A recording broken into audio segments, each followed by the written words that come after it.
ご乗車、ありがとうございます。特急初音39号、秋田行きでございます。次は、初音中央です。This is limited express, 初音、ナンバー39、bound for、秋田。The next stop is、初音中央。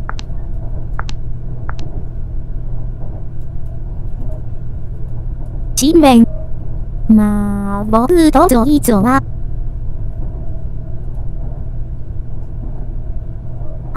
どうも。最近中国語を勉強してるからちょっと出ちゃったみたいです。驚かせちゃいましたね。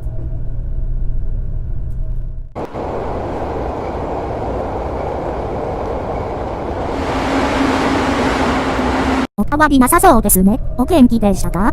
私は、いつも通りです。さて、今日は久しぶりに、私の鉄道に関するお話を少し聞いてもらえればなぁと思います。あらかじめ言っておきますが、もし、なんだそれ、とか、どこの路線、とかありましたら、詳細はググってください。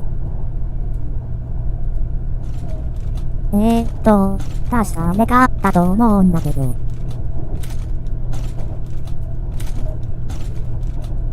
あった。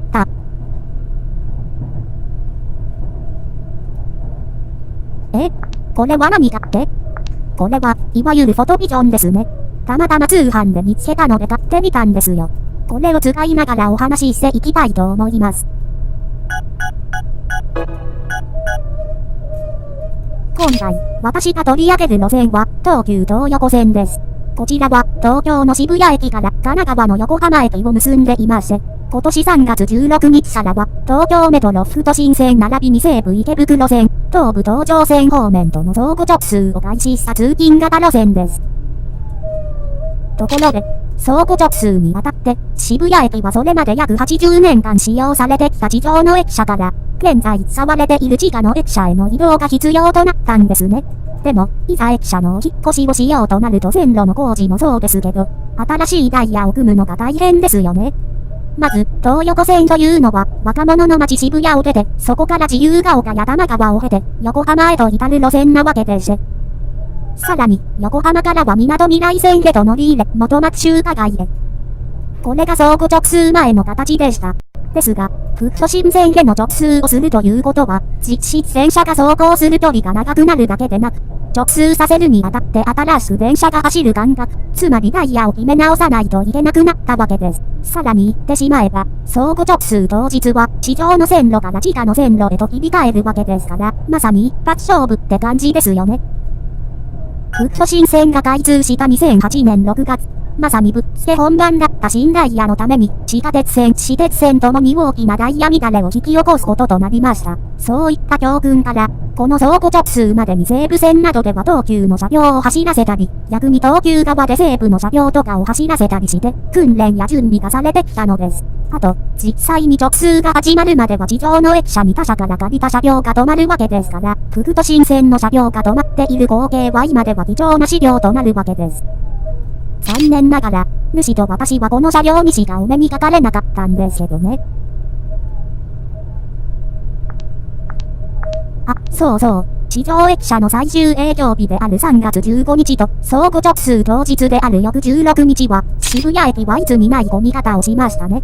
その混雑が影響して少々ダイヤ乱れがありましたけど、5年前のような大きな乱れはなかったみたいです。この期間の様子を見て、私は他車線車両の運転訓練のように、あらかじめ準備をしたり練習をするのがいかに大事なことかを改めて実感しました。さて、鉄道の話はこれくらいにして、主のことについてもちょっと触れておきたいと思います。とは言っても、主が最近ハマり込んでる趣味の話になっちゃいますけど。